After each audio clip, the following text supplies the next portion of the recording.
Bom dia, meu irmão, bom dia, minha irmã. Esta é a sua escola bíblica dominical da Primeira Igreja Batista em Teresópolis, de volta neste domingo, dia 14 de março de 2021. Eu espero que domingo passado até hoje a sua semana tenha sido uma semana bastante abençoada, de bastante ânimo e que vocês todos estejam prontos agora para mais uma lição que nós estamos estudando na nossa revista Palavra e Vida. Recomeçar um grande desafio, estudos dos livros de Esdras e Neemias. A lição que nós vamos ver hoje, ela tem por título Deixando os Maus Hábitos. É a lição número 11 da nossa revista. Faltam-nos 2 lições para nós terminarmos, então, esta série de estudos do primeiro trimestre de 2021. Bom, a lição de hoje, ela tem o seu texto básico em Neemias, no capítulo 5, do verso 1 ao 9. É um texto um pouco longo, mas vamos lá, vamos ler. Ora, o povo, homens e mulheres, começou a reclamar muito de seus irmãos judeus. Alguns diziam: nós e nossos filhos e filhas somos numerosos. Precisamos de trigo para comer e continuar vivos. Outros diziam: tivemos que penhorar nossas terras, nossas vinhas e nossas casas para conseguir trigo para matar a fome. E havia ainda outros que diziam: tivemos que tomar dinheiro emprestado para pagar o imposto cobrado sobre as nossas terras e as vinhas. Apesar de sermos do mesmo sangue dos nossos compatriotas e dos nossos filhos serem tão bons quanto os deles, ainda assim temos que sujeitar os nossos filhos e as nossas filhas à escravidão. E de fato, algumas de nossas filhas já foram entregues como escrava e não podemos fazer nada, pois as nossas terras e as nossas vinhas pertencem a outros. Quando vi a reclamação e essas acusações, fiquei furioso. Fiz uma avaliação de tudo e então repreendi os nobres e os oficiais, dizendo-lhes: vocês estão cobrando juros dos seus compatriotas. Por isso, convoquei uma grande reunião contra eles e disse: na medida do possível, nós compramos de volta nossos irmãos judeus que haviam sido vendidos aos outros povos. Agora vocês estão até vendendo seus irmãos. E assim eles terão que ser vendidos a nós de novo. Eles ficaram em silêncio, pois ficaram sem resposta. Por isso prossegui: o que vocês estão fazendo não está certo. Vocês devem andar no temor do Senhor para evitar a zombaria dos outros povos, os nossos inimigos. É o nosso texto base que se encontra em Neemias capítulo 5, do verso 1 ao verso 9. Bom, vejamos lá. Hoje eu acrescentei alguma coisa a mais nesse nosso slide, que nós já estamos vendo aqui, acho que há quase um mês já. Bom, a história toda começa com 70 anos de cativeiro na Babilônia, que vocês, de tanto ver esses slides, já estão sabendo, né? Acho que até já decoraram. Então, 70 anos que o povo vai para a Babilônia, né? Nabucodonosor destruiu toda Judá, toda Jerusalém. Aí, então, com o domínio persa, o povo é liberado para voltar a Jerusalém, para reconstruir Jerusalém, que vem sob o comando de Zorobabel, sob a liderança de Zorobabel, se dá então a reconstrução do templo. Há então aí um período de 57 anos após Zorobabel, que é justamente nesse período dentro desse período que se dá a história de Esther, que você já deve ter conhecido, ou talvez até estudado, quando era criança na escola bíblica dominical. Depois veio o segundo grupo, liderado por Esdras, né? Esdras vem então liderando o segundo grupo. Esdras vai trazer então ao povo em Judá um grande avivamento, um retorno à palavra.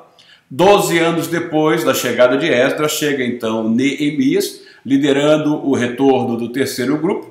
E Neemias então, com a sua liderança, vai levar também um povo a um compromisso com a palavra de Deus e vai estimulá-lo, vai animá-los para a reconstrução dos muros da cidade de Jerusalém. Bom, o que nós vamos ver hoje aqui de diferente? Hoje nós vamos ver em termos de anos, veja só. A primeira leva de Zorobabel até a chegada da segunda leva de exilados, houve aí um intervalo de 80 anos.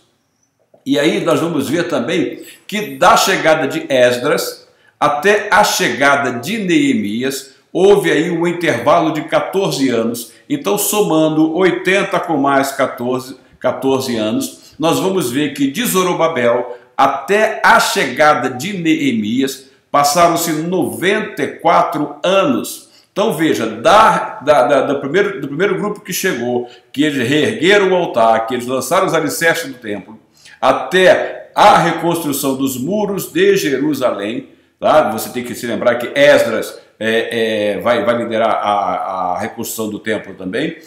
Vejam aí que são 94 anos de história, praticamente uma geração.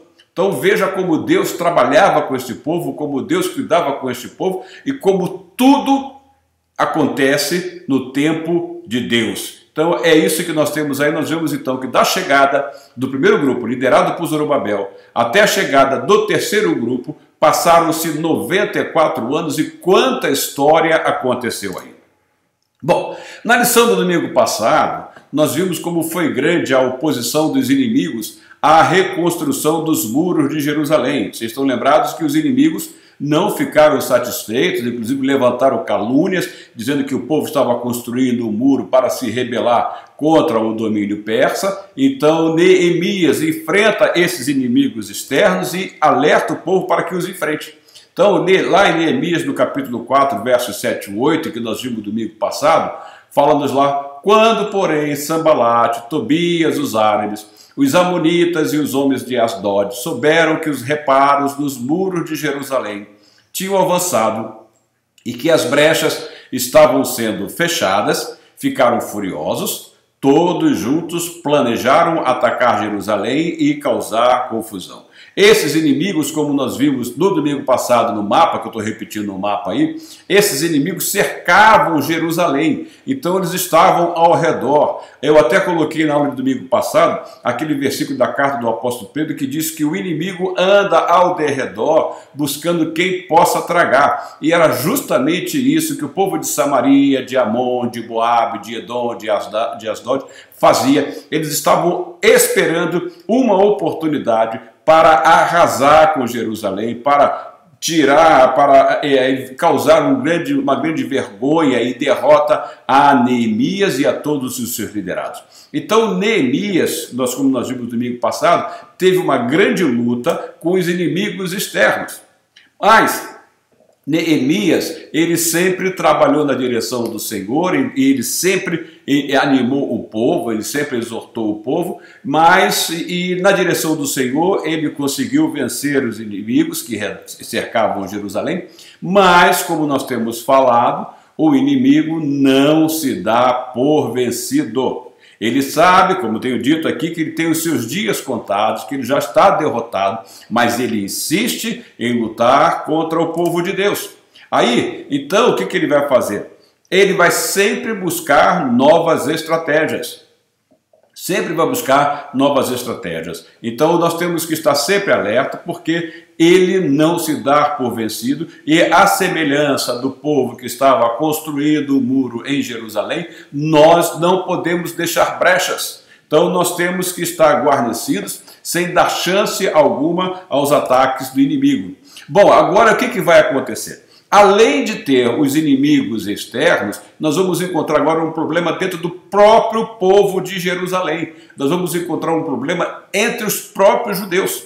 Então, dentro do próprio povo, alguns se levantaram para causar problemas na obra de reconstrução dos muros de Jerusalém. Não bastassem os ataques e as ameaças dos inimigos externos, agora surgem problemas internamente, problemas que vão surgir dentro do povo. Então nós vamos ver que o inimigo ele não se dá por vencido. Veja aí, começando o capítulo 5 de Neemias, que é o nosso texto de hoje, veja lá que diz do verso 1 ao 5. Ora, o povo, homens e mulheres, começou a reclamar muito de seus irmãos judeus. Olha quem era o problema, eram os próprios irmãos judeus que estavam agora também sendo usados pelo inimigo.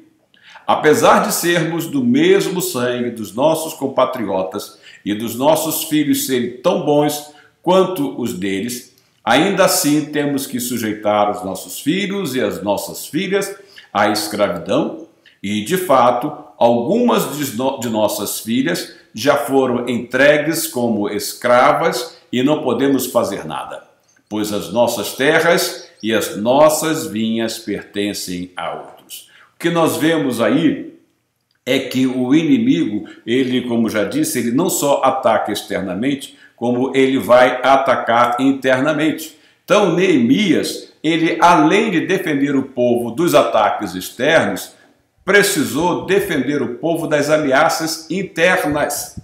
Você se lembra lá no início da igreja, quando nós vamos ler Atos dos Apóstolos, nós vemos que a igreja sofreu uma grande perseguição, a igreja estava estabelecida em Jerusalém inicialmente, e aí nós vamos ver que os apóstolos são perseguidos, são presos, a morte de Estevão, né, de Estevão, de Tiago, muitos são perseguidos, mas isso foram ataques externos. Mas o inimigo, não satisfeito, também foi internamente. Vocês se lembram da história de Ananias e Safira? Aquilo foi um ataque inimigo para poder quebrar a harmonia e a fidelidade do povo de Deus na igreja que estava ali incipiente, iniciando as suas atividades. Então o inimigo, ele nunca se dá por vencido. Então agora Neemias, além de lutar com os inimigos externos, tem um problema interno, tem os inimigos internos. Então no capítulo 4 nós vimos como Neemias enfrentou a oposição externa, foi o que nós vimos semana passada. Já no capítulo 5 nós vemos como ele lidou com os conflitos internos. Então veja que a luta de Neemias, a luta de um líder, ela é imensa, porque o líder tem que estar preocupado, como líder do povo de Deus, como líder do grupo que ele lidera na igreja, como o mentor que ele tem que estar preocupado não só com os problemas que podem surgir externamente, com as dificuldades, mas também com problemas que são causados por aqueles que estão entre nós. Então o que nós vamos ver? Que em meio à reconstrução dos muros de Jerusalém, Neemias teve que lidar com um sério problema que ameaçava o êxito do trabalho, o inimigo interno. E parece-me que o inimigo interno, ele é pior do que o inimigo externo, tá? Porque eu acho que o inimigo interno, ele trabalha de uma maneira muito mais sorrateira, porque ele conhece os meandros do meio do povo de Deus, ali, entre o povo de Deus, digo. Então, o que nós vamos ver nesse contexto aí? Por que surgem esses problemas? Judá estava passando por problemas econômicos. Lembre-se que o povo todo estava envolvido na reconstrução dos muros de Jerusalém. Veja lá. Então, pelo fato de o povo estar envolvido nas obras do muro, houve uma queda na produção de alimentos. E, além disso, como nós vamos ver um pouco mais à frente, houve também uma sobrecarga de impostos. Os governadores anteriores, eles foram implacáveis na cobrança dos impostos. Então, lá em Neemias 4:22, nós vemos lá, olha, naquela ocasião eu também disse ao povo, cada um de vocês e o seu ajudante deve ficar à noite em Jerusalém, para que possam servir de guarda à noite e trabalhar durante o dia. Então o povo todo estava envolvido na reconstrução do muro, e isso causou um problema econômico também. Então, os governadores anteriores, como eu disse, eles haviam explorado o povo, eles não abriram mão dos impostos, e além disso, eles se mantinham com esses impostos e viviam então de uma maneira assim, esbanjavam à custa do povo, porque o inimigo, ele não tem pena do povo, não. Então, Neemias capítulo 5, verso 15, nós vemos lá, mas os governantes anteriores, aqueles que me precederam, puseram peso sobre o povo e tomaram deles 480 gramas de prata, além de comida e vinho. Até os seus auxiliares oprimiam o povo, mas por temer a Deus não agi dessa maneira. Veja, o governador agora que é Neemias, ele muda a sua maneira de agir, mas os governadores que estiveram antes, eles não liberaram o povo, pelo contrário, impuseram uma carga tributária imensa. Então, com isso vai haver queda de produção e o povo vai passar, então, por uma certa escassez. Então, agora, o que nós vamos ver? Agora são alguns judeus que estavam explorando o próprio povo, irmãos explorando irmãos. Neemias teve que confrontar a usura dos nobres de Judá. Então, quem é que estava explorando o povo? Eram aqueles mais abastados do próprio povo, eram os ricos, eram os nobres. Então, Neemias vai lidar com esse pessoal. Então, o que eles estavam fazendo? Eles estavam emprestando dinheiro a juros altíssimos e, além disso, eles estavam tomando as casas do povo e até mesmo estavam tomando as filhas de seus credores como escravas. Eles não estavam tendo pena do povo de Deus, que era o próprio povo ali deles mesmos. Então, esse Neemias vai confrontar esses nobres, esses ricos. O que nós vamos ver lá? Neemias capítulo 5, verso 4. E havia ainda outros que diziam: tivemos que tomar dinheiro emprestado para pagar o imposto cobrado sobre as nossas terras e as vinhas. Se lembra que os outros governadores foram implacáveis na cobrança dos tributos, dos impostos? Então, os impostos eram tão altos que o povo, para poder se manter em dia com esses impostos, eles foram pegar dinheiro emprestado. Foram pegar dinheiro emprestado com quem? Com pessoas ricas do próprio povo. Então, as pessoas ricas do próprio povo estavam praticando agiotagem, estavam emprestando dinheiro e cobrando um juro altíssimo. E se não pagassem esses juros, tá, o que eles faziam? Tomavam as casas ou levavam os filhos e filhas como escravos. Então, apesar de sermos do mesmo sangue dos nossos compatriotas e dos nossos filhos serem tão bons quanto os deles, ainda assim temos que sujeitar os nossos filhos e as nossas filhas à escravidão. E, de fato, algumas de nossas filhas já foram entregues como escravas e não podemos fazer nada, pois as nossas terras e as nossas vinhas pertencem a outro. Eles haviam perdido filhos, terras e vinhas, ou seja, eles não tinham mais meio de produção, estavam passando por situação de escassez. Aí o que nós vamos ver? Nós vamos ver aí no caminhar da nossa lição as ações de Neemias para lidar com essa situação. Primeiro nós precisamos ver uma coisa, recordar uma coisa. A lei mosaica não estava sendo observada. Gente, veja como esse povo, ele tinha, como é que eu vou dizer, um queixo muito duro, acho que talvez seja o termo, porque o Senhor já havia falado com este povo, havia disciplinado este povo. Neemias, Esdras vem e traz um avivamento da palavra. Vem Neemias também, lida com eles, mas, no entanto, sempre tem aqueles que têm resistência em obedecer a palavra de Deus, e essa resistência acaba afetando todo o povo. Isso é algo que acontece na nossa igreja, eu digo na nossa igreja hoje em dia, na nossa igreja hoje no mundo todo. É o que acontece. Há sempre aqueles que são rebeldes, que têm dificuldade em obedecer a palavra de Deus e, consequentemente, a liderança daqueles que estão à frente da obra do Senhor.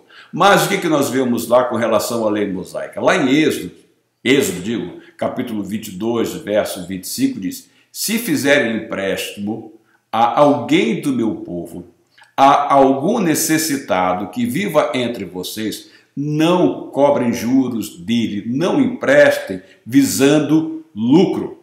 Esta era a recomendação da lei de Moisés que nós encontramos. Eles tinham que socorrer os necessitados, e isso significa vida em comunidade, enxergando a todos nós como povo de Deus. Nós, vendo alguém em dificuldade, devemos socorrer esse alguém que está em dificuldade, sem, no entanto, aproveitar a ocasião para obter algum lucro, nessa situação. Deuteronômio 23:19 diz: não cobrem juros de um israelita por dinheiro, alimento ou qualquer outra coisa que possa render juros. Aí eu fico pensando, você já viu alguém que está em dificuldade financeira, por exemplo, que tenha um carro e esse carro vale lá, vamos supor, 40 mil reais, e a pessoa aproveitando que aquele dono do carro, que vale 40 mil reais, está em dificuldade financeira, chega lá para ele, sabendo que ele está numa situação desesperadora, no sufoco, e oferece a metade, oferece 20 mil reais por aquele carro. E a pessoa que está desesperada porque tem que pagar dívidas, porque tem que comprar o remédio, porque tem que levar o alimento para casa, acaba vendendo o carro pela metade do seu valor. E o pior de tudo não é isto.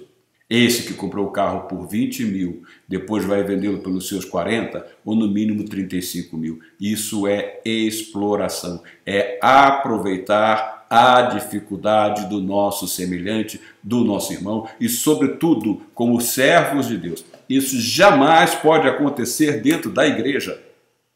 Uma vez eu estava numa missão em Barueri e lá eu conversei com alguém que trabalhava com um apresentador de televisão, eu não vou citar o nome, mas ele faleceu há pouco tempo, talvez você consiga até imaginar de quem eu estou falando. E eu não vou entrar em detalhes da vida, outros detalhes da vida dessa pessoa, mas uma coisa interessante, ele falou, olha, ele é uma pessoa muito correta, ele jamais vai se aproveitar de alguém que está em dificuldade. Ele, empresário, grande empresário, jamais ele vai se aproveitar de alguém em dificuldade para oferecer um valor baixo pela casa, pelas instalações da indústria, pelo prédio que ele tem, por alguma coisa que ele queira vender. Jamais ele vai fazer isso. É uma pessoa muito honesta. E veja, ele estava se referindo a alguém que não tivera um encontro com Cristo.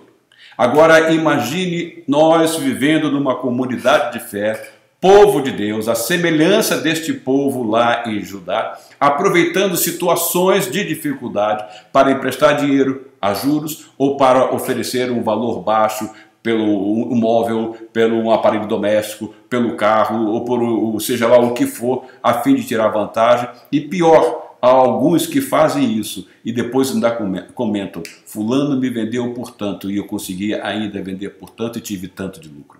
E era isto que estava acontecendo lá com o povo em Jerusalém. Então, aqueles que estavam sendo explorados levaram as suas reclamações a Neemias. Então o povo procura Neemias, o povo procura um líder. Então veja lá Neemias capítulo 5, versos 1 e 6. Ora, o povo, homens e mulheres, começou a reclamar muito de seus irmãos judeus. Quando vi a reclamação e essas acusações, fiquei furioso. Neemias ficou irado. Você se lembra que nós falamos domingo passado aqui sobre a ira? Que nós podemos ficar irados sim, mas a nossa ira deve ser levada aos pés do Senhor, pois é o Senhor quem vai lidar com os nossos inimigos, com aqueles que estão nos causando danos. Então nós vamos ver como foi o comportamento de Neemias com relação a essa ira, quando ele ficou sabendo dessa reclamação, quando ele ficou sabendo dessas acusações daqueles nobres que estavam explorando o povo, arrancando tudo do povo, tirando a pele do povo. Então, veja lá, os problemas que ameaçam a comunhão da igreja devem ser levados à sua liderança. Foi isto que o povo lá em Judá, lá em Jerusalém fez. Eles procuraram o líder para levar a situação a ele. Eles não ficaram com o disse-me-disse. Quando há algum problema no meio da igreja, é preciso evitar esse grande perigo do disse-me-disse, porque isto é nefasto à obra de Deus. É uma chance para que o inimigo possa agir internamente. É uma chance, é uma brecha que é aberta no muro da comunidade. Isso vai causar inimizade. Isso vai causar tristeza. Isso vai fazer com que pessoas fiquem enfraquecidas na fé, fiquem abatidas espiritualmente, tenham depressões no sentido espiritual ou até mesmo física. Então, os problemas devem ser levados direto à liderança da igreja, porque isso é uma grande arma para evitar fofocas. O caso, se dá dentro de um departamento específico da igreja, deve ser levado ao líder daquele departamento.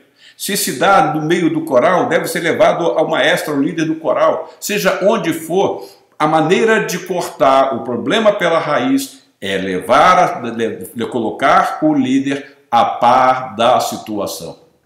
E foi isso que o povo fez. O povo foi procurar Neemias. E Neemias ficou furioso. E não pense você, que você na liderança, você quando souber de alguma coisa que você não vai ficar zangado, vai ficar zangado sim. Mas nós temos o exemplo em Neemias. Veja então que Neemias, veja aqui primeiro eu quero falar sobre o que o apóstolo Paulo fala em Efésios capítulo 4, verso 3. Façam todo o esforço para conservar a unidade do Espírito pelo vínculo da paz. E para que haja paz, nós precisamos viver em união, em comunhão, socorrendo uns aos outros, não explorando uns aos outros, não com disse-me-disse no meio da nossa comunidade de fé, porque isso dá brechas para o inimigo. Então, Paulo diz, façam todo o esforço para conservar a unidade do Espírito pelo vínculo da paz. Então, como eu estava dizendo, apesar de ter ficado irado, furioso, Neemias não agiu de forma tempestuosa. Então veja aí o equilíbrio na vida de Neemias, que nos dá um grande exemplo, como deve ser o nosso comportamento, como deve ser o comportamento daquele que é líder, ao tomar conhecimento de uma situação tão preocupante, tão ruim, como foi aquela que Neemias tomou conhecimento. Veja lá então Neemias capítulo 5, verso 7 diz, fiz uma avaliação de tudo, e então repreendi os nobres e os oficiais, dizendo-lhes, vocês estão cobrando juros dos seus compatriotas. Por isso, convoquei uma grande reunião contra eles. Veja que Neemias, antes de tomar qualquer decisão, aliás, ele era uma característica de Neemias. Você se lembra que antes de começar a construção do muro, dos muros de Jerusalém, quando ele chegou em Jerusalém, o que ele foi fazer à noite? Ele foi fazer uma inspeção. Então Neemias era alguém que era cauteloso. E aí agora, nessa situação, nós vemos Neemias fazendo uma avaliação. Então primeiro ele avalia a situação, para depois então tomar providências. Então o que nós vamos ver? Neemias, ele exerceu o autocontrole. E como é que nós podemos, dentro de uma comunidade de fé, como irmãos em Cristo, como povo de Deus, exercer o autocontrole? Veja lá, Gálatas, capítulo 5, versos 22 e 23. Mas o fruto do Espírito é amor, alegria, paz, paciência, amabilidade, bondade, fidelidade, mansidão e domínio próprio. Contra essas coisas não há lei. Só tem um jeito, meu irmão, de nós estarmos atentos a esses ataques internos do inimigo. É deixarmos encher do Espírito de Deus. Aí o fruto do Espírito, com as suas diversas facetas, é um fruto só, nós não dizemos os frutos do Espírito, nós falamos o fruto do Espírito, porque o fruto significa integridade. Então esse fruto, imagine uma laranja na sua mão e você descascou e agora você vê um gomo dessa laranja que se chama amor, um outro gomo que se chama alegria, um outro gomo que se chama paz, um outro gomo que se chama paciência, um outro gomo que se chama amabilidade, um outro gomo que se chama bondade, um outro gomo que se chama fidelidade, um outro gomo que se chama mansidão e um outro gomo que se chama domínio próprio. Juntando esses gomos todos, você tem uma só laranja. Significa que você tem integridade e estava faltando aquele povo de Jerusalém, aquele povo que houvera voltado para ajudar, aquele povo que estava lá, estava faltando integridade. Porque havia pensamentos diferentes, comportamentos diferentes com relação à palavra de Deus. O amor não estava sendo exercido. Consequentemente, se o amor não é exercido, não vai poder haver alegria. Se o amor não é exercido, não vai poder haver paz. Se o amor não é exercido, não vai poder haver paciência. Se o amor não é exercido, não vai poder haver amabilidade. Se o amor não é exercido, não vai poder haver bondade. Se o amor não é exercido, não vai poder haver fidelidade. Se o amor não é exercido, não vai poder haver mansidão. Se o amor não é exercido, não vai poder haver domínio próprio. Porque quem gerencia tudo isto é o amor. E é por isso que o apóstolo Paulo diz que a maior coisa e aquela que jamais acabará é o amor. Todas as outras coisas vão passar, mas o amor não. Por isso que ele começa, mas o fruto do Espírito é amor. Aí depois vem, voltando à ilustração da laranja, vem os outros gomos. Então, veja, no exercício do fruto do Espírito, os maus hábitos podem ser deixados. Então, o que estava faltando àquele povo lá era, de fato, o exercício do fruto do Espírito, porque quando há o exercício do fruto do Espírito, tá? Os maus hábitos são cortados da nossa comunidade e nós vivemos com uma união fortalecida, vivemos em amor, como deve caminhar o povo de Deus. Então, Neemias, que nós vamos ver, olha a sabedoria de Neemias e como ele tipifica muita coisa do Novo Testamento. Neemias usou um padrão bíblico para a solução de problemas internos da igreja. Vamos chamar aquela comunidade de igreja, podemos assim dizer, porque qualquer reunião, qualquer ajuntamento é uma assembleia e se trata do povo de Deus, é a igreja. Então vejamos lá. Mateus capítulo 18, verso 15 a 17, o que nos diz lá o Senhor Jesus? Se o seu irmão pecar contra você, vá e a sós com ele, mostre-lhe o erro.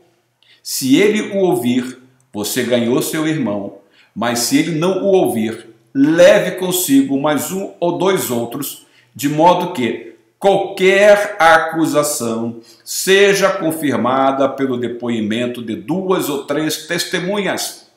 Se ele se recusar a ouvi-los, conte à igreja, e se ele se recusar a ouvir também a igreja, trate-o como pagão ou publicano. Esta é a recomendação do Senhor Jesus Cristo. E Neemias trabalhou desta maneira. Primeiro ele avaliou a situação, ele trabalhou, ele exerceu o autocontrole e depois ele foi conversar com as pessoas que estavam envolvidas. E essa deve ser a nossa situação na igreja. Surgiu algum problema, procure a pessoa envolvida e vá conversar com ela. Ficou sabendo de alguma coisa errada, de algum comportamento errado, não passe para o ouvido do outro. Vá conversar com a pessoa que está envolvida e tente trazer essa pessoa de volta aos padrões da palavra de Deus. E é esta sequência, você vê aí que há um passo a passo, é nesse sentido que se trabalha exclusão na igreja. Tem um passo a passo para que nós possamos chegar a esse ponto que diz, e se ele se recusar a ouvir, também a igreja, trate-o como pagão ou publicano, é o que o Senhor Jesus diz lá em Mateus, capítulo 18, do verso 15 ao 17. Então, o que aconteceu? A falta de temor a Deus levou os nobres, os ricos, a explorarem seus irmãos. Eles deixaram as recomendações da palavra de Deus de lado. Aí Neemias capítulo 5, verso 9 diz, por isso prossegui, o que vocês estão fazendo não está certo. Vocês devem andar no temor do Senhor, para evitar a zombaria dos outros povos, os nossos inimigos.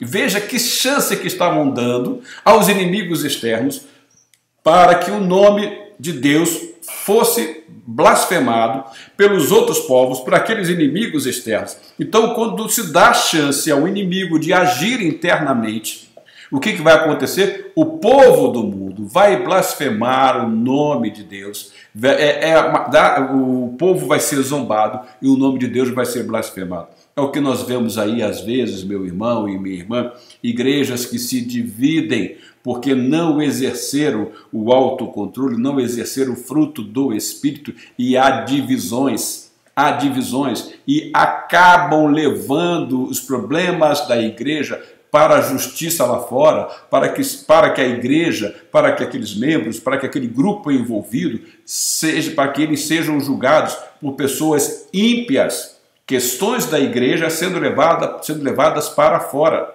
Então Neemias, ele vai lidar com o povo dizendo, olha, cuidado, do jeito que vocês estão fazendo, o nome de Deus vai ser blasfemado. Aí veja lá, o que nós vamos perceber? Que a igreja, ela é observada pelos olhos do mundo.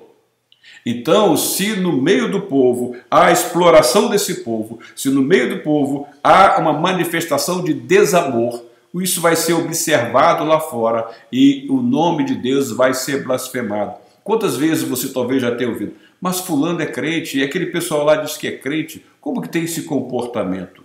Né? Então são cuidados que nós temos que ter. É justamente o que Neemias, o povo fez.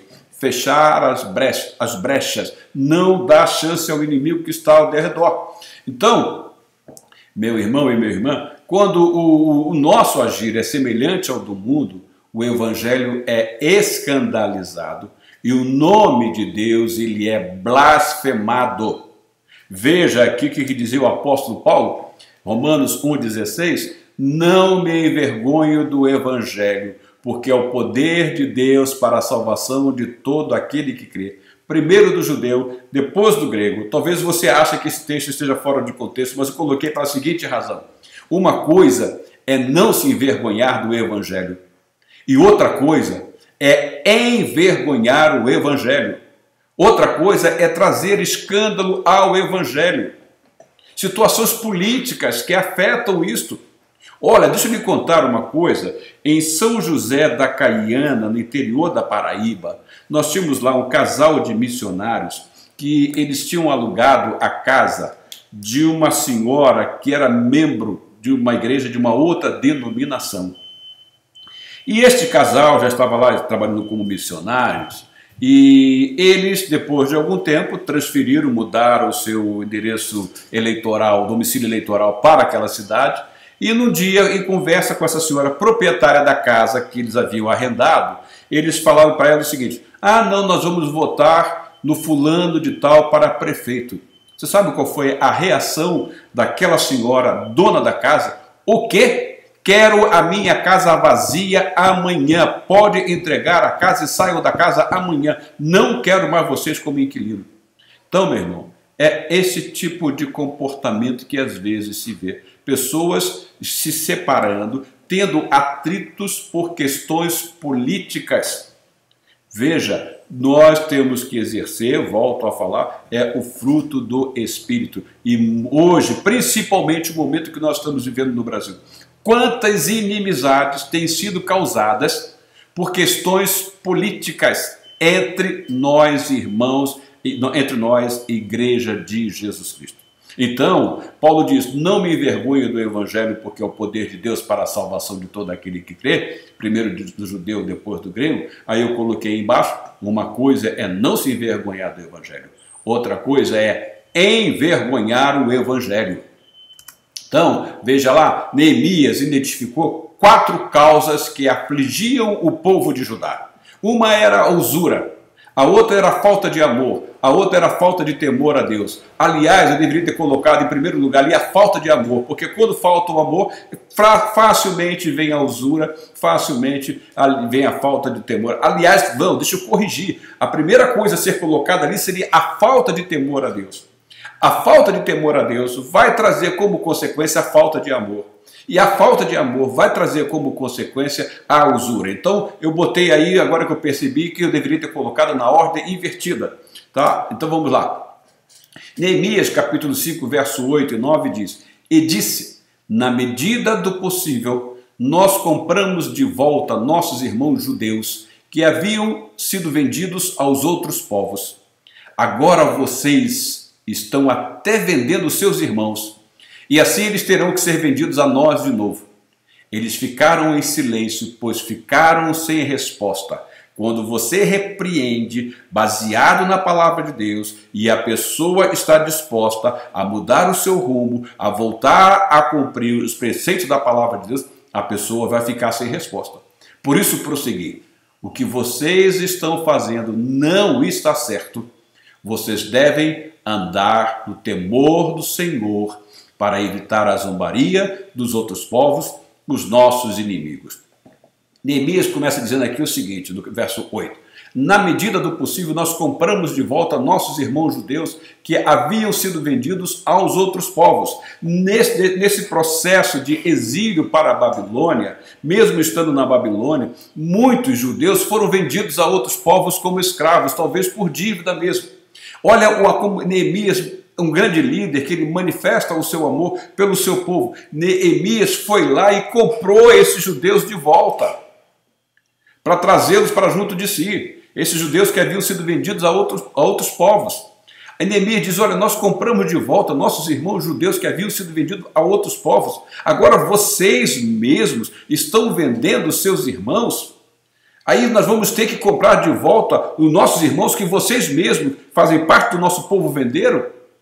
Neemias, quando os repreende com esse embasamento, com essa sabedoria de Deus, faz com que eles fiquem em silêncio e sem resposta.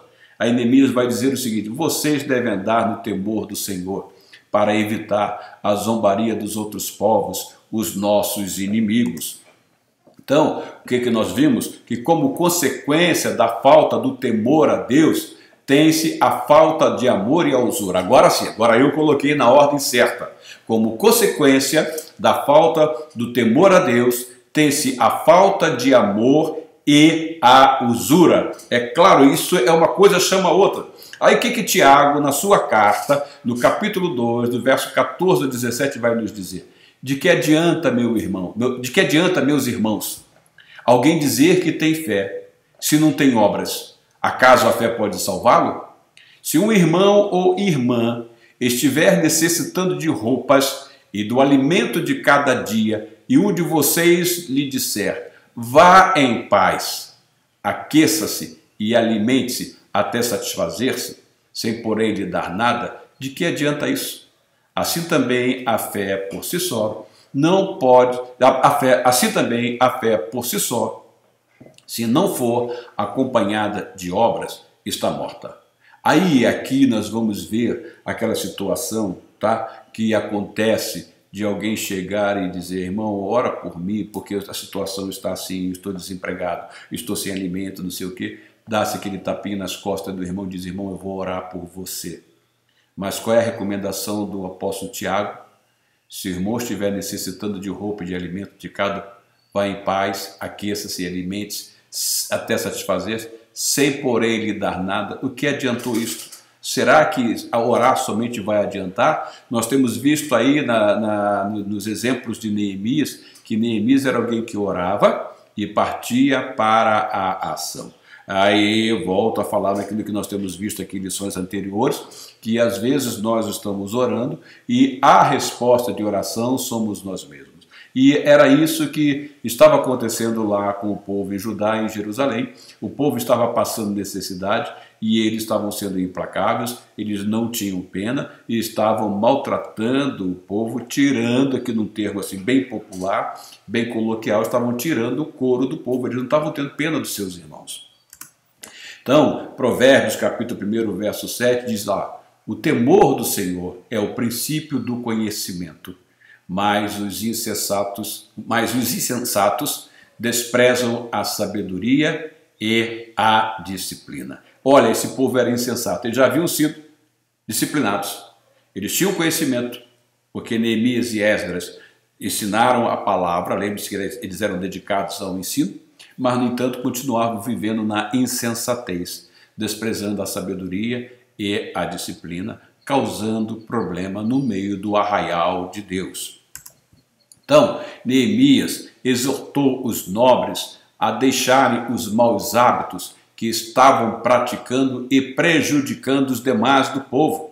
Foi esta a exortação de Neemias, e isso é que nós devemos fazer também. Nós não devemos esperar que alguém venha nos exortar, mas fazer uma autoavaliação do nosso comportamento no meio do povo de Deus, como igreja, para que nós possamos talvez nos purgar de alguns maus hábitos que nós estamos tendo como povo de Deus.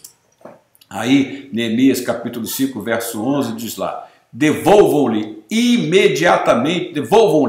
imediatamente suas terras, suas vinhas, suas oliveiras e suas casas, e também o juro que cobraram deles, a 100ª parte do dinheiro, do trigo, do vinho e do azeite. Eles arrancaram tudo. Aí Neemias toma essa atitude radical: devolvam-lhes imediatamente suas terras, suas vinhas, suas oliveiras e suas casas, e também o juro que cobraram deles, a 100ª parte do dinheiro, do trigo, do vinho e do azeite. Acabem com essa exploração. Observe que Neemias fala com eles de maneira enérgica. Tá? E o líder tem que saber o momento de usar a sua energia, de falar de maneira enérgica. Devolvam-lhes imediatamente, foi a determinação de Neemias para com aqueles nobres que estavam explorando seus irmãos. Então o que Neemias vai fazer? Neemias vai chamar esses exploradores a assumir um compromisso diante do Senhor. Aliás, a nossa vida na caminhada com o Senhor é uma vida de compromisso.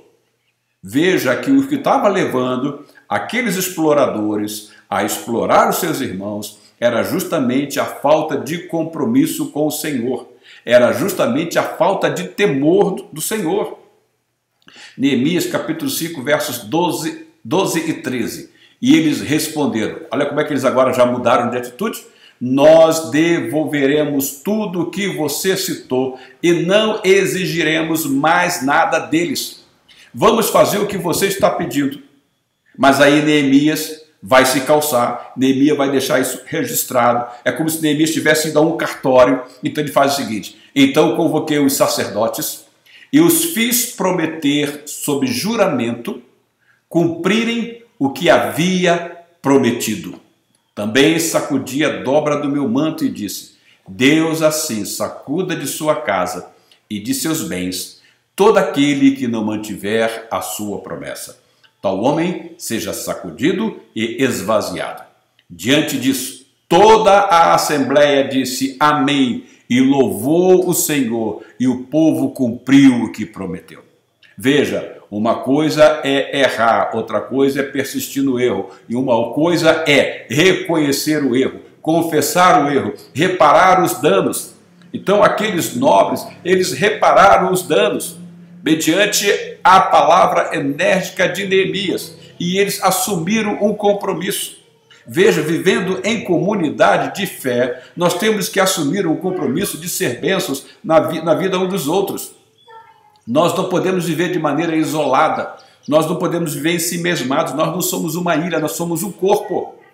Então, o que eles disseram? Diante disso, toda a assembleia disse amém e louvou o Senhor. É este o objetivo do povo de Deus, da igreja, é louvar o Senhor. E quando falamos amém, significa que estamos todos com o mesmo pensamento. E o povo cumpriu o que prometeu. Nós somos chamados a uma vida de compromisso, a uma vida de responsabilidade como irmãos em Cristo, não só como pais, como mães, como irmãos, como filhos, mas como irmãos em Cristo, vivendo na nossa igreja, abençoando uns aos outros, trabalhando para que o nome do Senhor seja exaltado e não escandalizado diante do mundo. Então veja lá, sem temor a Deus é que nós vimos, a vida não tem referencial. E foi isso que aconteceu com aquele povo, com aqueles nobres. Eles não tinham temor a Deus, então quando não tem temor a Deus, você perde o referencial, você perde o norte. E aí o que acontece? Você começa a desviar da rota que o Senhor planejou para que nós andássemos nela. Então começa a haver o desvio. E quando há o desvio, eu gosto sempre de usar aqui alguns exemplos profissionais, quando há o desvio, que você está voando, você está numa rota, quando há o desvio, o que vai acontecer? Talvez o seu combustível vai acabar antes de você poder chegar a um outro local para pousar. E esse combustível acabando, vai dar queda. Mas quando nós estamos aproados na vontade do Senhor, nós vamos ter combustível suficiente, concedido pelo Espírito Santo de Deus, e esse combustível é o amor. Aí nós vamos caminhar todos na rota, na proa definida pelo Senhor, na proa definida pela palavra do Senhor para a sua igreja. Então, veja que o temor do Senhor faz toda a diferença no nosso relacionamento com as pessoas e na forma como as tratamos. Porque, em primeiro lugar, vem o temor. Tendo o temor do Senhor, o amor vai brotar. E daí nós vamos ver o exercício do fruto do Espírito em nossas vidas. Neemias, capítulo 5, verso 9. Veja lá. Por isso prossegui, o que vocês estão fazendo não está certo. Vocês devem andar no temor do Senhor para evitar a zombaria dos outros povos, os nossos inimigos. Neemias 5:9. Aí Neemias 5:15, ele vai nos dizer o seguinte: mas os governantes anteriores, aqueles que me precederam, puseram peso sobre o povo e tomaram deles 480 gramas de prata, além de comida e vinho. Até os seus auxiliares dos governos anteriores oprimiam o povo. Mas veja a diferença de Neemias. Neemias foi governador, mas por temer a Deus, não agi dessa maneira. Isso faz nos lembrar o seguinte: você já viu aquele detalhe? Olha, todo mundo faz, então também vou fazer. Não, mas por temer a Deus, não agir dessa maneira. Às vezes a coisa parece ser proveitosa, vai dar lucro, mas não é. Às vezes a coisa é até legal, mas não é moral. Então, por temer a Deus, a gente não vai fazer. Você quer que eu lhe dê um exemplo aqui? Nós temos um menino que cuida do nosso jardim.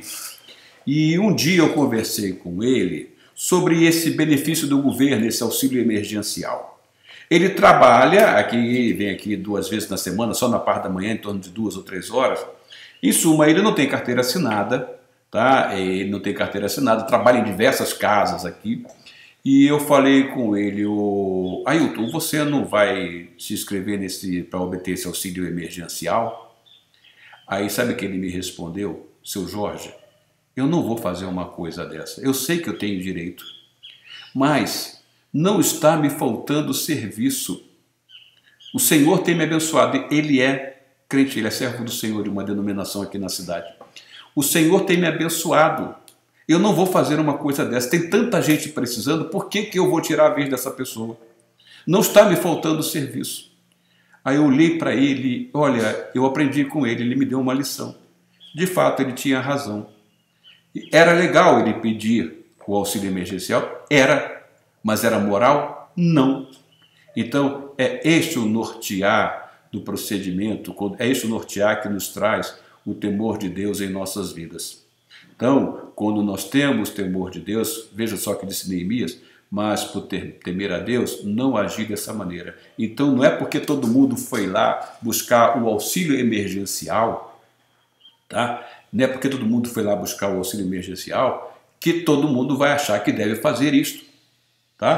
Porque, embora tenha direito, tá? Mas veja a consciência do cristão como funcionou.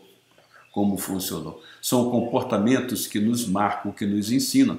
Aí é por isso que no meio do povo de Deus não pode dizer existir isso. Todo mundo faz. Por isso que, encerrando a nossa lição de hoje, o apóstolo Paulo vai nos falar lá em Romanos, que é o capítulo 12, versos 1 e 2, que eu gosto sempre de ler, porque nós não podemos agir como o mundo age. Então, o que diz o apóstolo Paulo? Quando há temor de Deus, não existe o todo mundo faz. É isso que o apóstolo Paulo vai nos dizer aqui, olha. Portanto, irmãos, rogo-lhes pelas misericórdias de Deus, que se ofereçam em sacrifício vivo, santo e agradável a Deus. Este é o culto racional de vocês. Não se amoldem ao padrão deste mundo, mas transformem-se pela renovação da sua mente, para que sejam capazes de experimentar e comprovar a boa, agradável e perfeita vontade de Deus. Então, é isto que o Senhor está falando conosco nesta manhã. Nós não podemos tomar o padrão do mundo. Aquele povo, aqueles nobres lá de Judá, lá em Jerusalém, eles estavam agindo de maneira semelhante àqueles inimigos externos. Eles estavam tomando a forma dos povos externos a Jerusalém. Eles estavam agindo sem amor algum, sem piedade alguma para com seus irmãos. E aí o apóstolo Paulo veio nos dizer: não se amoldem ao padrão deste mundo, mas transformem-se pela renovação da sua mente, para que sejam capazes de experimentar e comprovar a boa, agradável e perfeita vontade de Deus. Meu irmão, é o que nós tínhamos a falar neste domingo, dia 14 de março de 2021. No próximo domingo, dia 21, nós estaremos aqui de volta e com mais 2 lições, então nós encerraremos essa nossa série de estudos no livro de Esdras e Neemias, que eu tenho achado bastante interessante. Quantas coisas nós aprendemos nesses 2 livros, quanto ensinamento, quanto modelo de comportamento que nós podemos ver nesses 2 livros de Esdras e Neemias. Era o Senhor trabalhando com este povo para que, por meio deste povo, como eu sempre digo, pudesse se cumprir a promessa a Abraão, porque Deus tinha um compromisso com Abraão. E da mesma forma, Abraão tinha um compromisso com Deus, e Abraão cumpriu o seu compromisso. E Deus tem um compromisso conosco também, mas Deus não vai falhar, não. E nós devemos ter compromisso com o Senhor, buscando a cada dia o enchimento do Espírito, para que o fruto do amor seja manifestado, para que o temor de Deus seja exercido e que assim nós, como comunidade de fé do Senhor Jesus Cristo, cresçamos, sendo bênçãos um para os outros. Tenham todos, então, um fim de semana abençoado, uma semana abençoada, aliás, a semana está começando hoje. Tenham todos uma semana muito abençoada, na graça e na paz do nosso Senhor Jesus Cristo, e permitindo o Senhor, domingo que vem, nós estaremos aqui de volta com mais uma lição do livro de Neemias. Vamos aprender com esse grande líder que o Senhor colocou para dirigir aquele povo lá em Judá. Um grande abraço a todos, fiquem todos na graça e na paz do Senhor Jesus Cristo e até o próximo domingo, se assim o Senhor nos permitir. Até lá!